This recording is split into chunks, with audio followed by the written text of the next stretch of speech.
Big boss Kannada season 12ರಲ್ಲಿ ರೋಚಕ twist ಸಿಗ್ತಾ ಇದೆ. ಇಷ್ಟು ದಿನ ಫ್ರೆಂಡ್ಸ್ ಅಂತ ಜೊತೆಗಿದ್ದವರೇ ಇದೀಗ ಪರಸ್ಪರ ವೈರಿಗಳಾಗ್ತಾ ಇದ್ದಾರೆ. ಬಿಗ್ ಬಾಸ್ ಮನೆಯಲ್ಲಿ ನಾನೇ ಗೆಲ್ಬೇಕು ಅನ್ನೋ ಜಿದ್ದು ಜೋರಾಗ್ತಾ ಇದೆ. ಹಠಕ್ಕೆ ಬಿದ್ದು ಟಾಸ್ಕ್ಗಳಲ್ಲಿ ಪ್ರತಿ ಸ್ಪರ್ಧಿಗಳು ತಮ್ಮ ಎಫರ್ಟ್ ಅನ್ನ ಹಾಕ್ತಾ ಇದ್ದಾರೆ. ಇದರ ನಡುವೆ ಬಿಗ್ ಬಾಸ್ ಮನೆಯಲ್ಲಿ ಸಿಕ್ಕಾಪಟ್ಟೆ ಸದ್ದು ಮಾಡ್ತಾ ಇರುವಂತಹ ರಕ್ಷಿತಾ ಇದೀಗ ಮತ್ತೆ ಚರ್ಚೆಗೆ ಗ್ರಾಸ ಆಗಿದ್ದಾರೆ.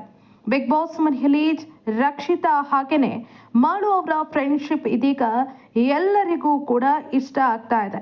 ಒಬ್ರನ್ನ ಒಬ್ರು ಬಿಟ್ಟು ಕೊಡದೆ ಟಾಸ್ಕ್ ಇರಬಹುದು ಅಥವಾ ಅದರ ಹೊರತಾಗಿ ಅವರ ನಡುವೆ ಇರುವಂತಹ ಬಾಂಧವ್ಯ ಎಲ್ರಿಗೂ ಕೂಡ ಇಷ್ಟ ಆಗ್ತಾ ಇದೆ. ಆದ್ರೆ ಬಿಗ್ ಬಾಸ್ ಮನೆಯಲ್ಲಿ ಯಾರಿಗೂ ಕೂಡ ಸುಖ ಸುಮ್ಮನೆ ತೊಂದರೆ ಕೊಡದೆ, ಯಾರ ಬಗ್ಗೆಯೂ ಕೂಡ ಕೆಟ್ಟದಾಗಿ ಮಾತನಾಡದೆ, ಎಲ್ರಿಗೂ ಕೂಡ ಒಳ್ಳೇದಾಗ್ಲಿ ಅನ್ನೋ ಪರಿಶುದ್ಧ ಮನಸ್ಸನ್ನ ಹೊಂದಿರುವಂತಹ ರಕ್ಷಿತಾ ಇದೀಗ ಬಿಗ್ ಬಾಸ್ ಮನೆಯಲ್ಲಿ ಸಿಕ್ಕಾಪಟ್ಟೆ ಬೇಜಾರಾಗಿದ್ದಾರೆ. ತಮಗಾಗ್ತಾ ಇರುವಂತಹ ನೋವನ್ನ ಮೊನ್ನೆ ಮಾಳು ಜೊತೆ ಹಂಚಿಕೊಂಡಿದ್ರು. ಇದೀಗ ಬಿಗ್ ಬಾಸ್ ಮನೆಯಲ್ಲಿ ರಕ್ಷಿತಾ ಅಷ್ಟೆಲ್ಲ ಒಳ್ಳೇದ್ ಮಾಡಿದ್ರು ಕೂಡ ಸ್ಪರ್ಧಿಗಳ ಮನಸ್ಥಿತಿ ಎಂಥದ್ದು ಅನ್ನೋದು ನಿನ್ನೆಯ ಟಾಸ್ಕ್ನ ಸಂದರ್ಭದಲ್ಲಿ ಅನಾವರಣ ಆಗಿದೆ.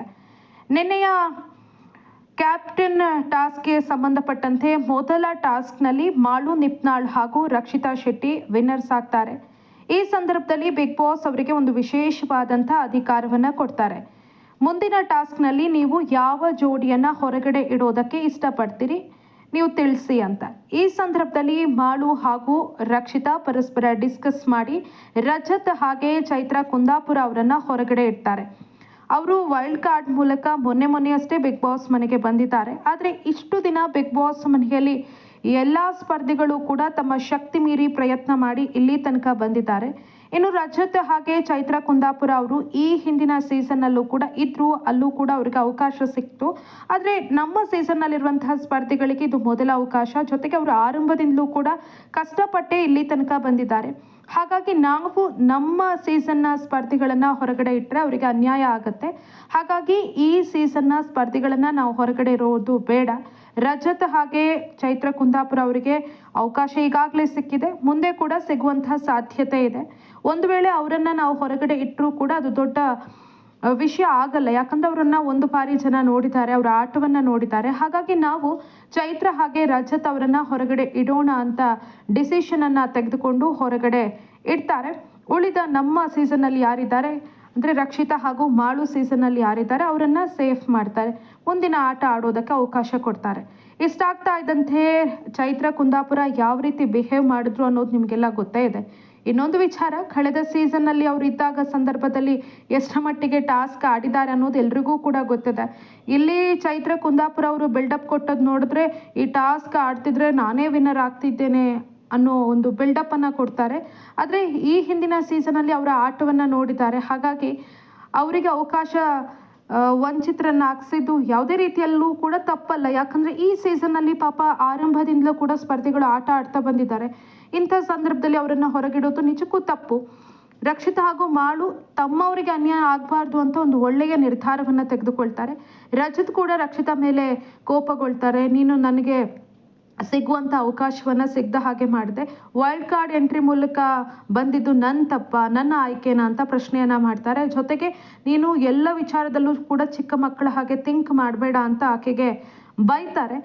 ಸಾರಿ ಕೇಳ್ತಾರೆ ರಕ್ಷಿತಾ, ನನಗೆ ಇದು ಸರಿ ಅನಿಸ್ತು, ಹಾಗಾಗಿ ನಾವು ನಿಮ್ಮನ್ನ ಹೊರಗಡೆ ಇಟ್ಟೆ ಅಂತ. ಆದ್ರೆ ಇಷ್ಟೆಲ್ಲ ಆಗ್ತಾ ಇದ್ರು ಕೂಡ ಚೈತ್ರ ಕುಂದಾಪುರ ಬೆಡ್ರೂಮ್ ಅಲ್ಲಿ ಹೋಗಿ ಆಕ್ರೋಶವನ್ನ ಹೊರ ಹಾಕ್ತಾರೆ. ಆ ಸಂದರ್ಭದಲ್ಲಿ ಅಶ್ವಿನಿ ಅವರು ಹೇಳ್ತಾರೆ, ಹೌದು ನೀವು ಹೇಳೋದು ಸರಿ ಇದೆ ಅಂತ. ಆಕ್ಚುಲಿ ಅಶ್ವಿನಿ ಅವರು ಒಂದು ವಿಚಾರವನ್ನ ಅರ್ಥ ಮಾಡ್ಕೊಳ್ಬೇಕಿತ್ತು.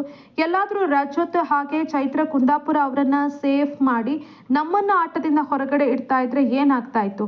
ರಕ್ಷಿತಾ ನಮಗೊಳ್ಳೇದಾಗ್ಲಿ ಅಂತ ಅವರನ್ನ ಹೊರಗಡೆ ಇಟ್ರು. ಇಂಥ ಸಂದರ್ಭದಲ್ಲಿ ನಾನು ಆಕೆಯ ಮಾತಿಗೆ ಸಮ್ಮತಿ ಕೊಡೋದು ಎಷ್ಟರ ಮಟ್ಟಿಗೆ ಸರಿ ಅಂತ ಅಶ್ವಿನಿ ಯೋಚನೆ ಮಾಡಬೇಕಾಗಿತ್ತು. ಅಲ್ಲೂ ಕೂಡ ತನ್ನ ಬುದ್ಧಿಯನ್ನ ಅಶ್ವಿನಿ ತೋರಿಸ್ತಾರೆ, ಹೌದು ನೀವು ಮಾತಾಡ್ತಾ ಇರೋದು ಕರೆಕ್ಟ್ ಆಗಿದೆ ಅಂತ. ಯಾರು ಕೂಡ ರಕ್ಷಿತಾ ಅವರಿಗೆ ನೀನು ಒಳ್ಳೇದ್ ಮಾಡಿದಿ, ನಮಗೆ ಸಹಾಯ ಮಾಡಿದಿ ಅಂತ ಅಪ್ರಿಶಿಯೇಟ್ ಮಾಡಲ್ಲ. ಬದಲಿಗೆ ರಕ್ಷಿತಾ ಏನೋ ಮಾಡೇ ಇಲ್ಲ ಅನ್ನೋ ರೀತಿಯಲ್ಲಿ ಬಿಹೇವ್ ಮಾಡ್ತಾರೆ. ಅದರಲ್ಲೂ ಕೂಡ ಮೇಕಪ್ ಏರಿಯಾದಲ್ಲಿ ಏನಿದೆ ಅಲ್ಲಿ ಸ್ಪಂದನಾ ಸೋಮಣ್ಣ ಇರ್ಬೋದು ಹಾಗೆ ಕಾವ್ಯ ಶೈವ ಇರ್ಬೋದು, ಇಬ್ರು ಕೂಡ ರಕ್ಷಿತಾ ಬಗ್ಗೆನೇ ಮಾತನಾಡ್ತಾರೆ.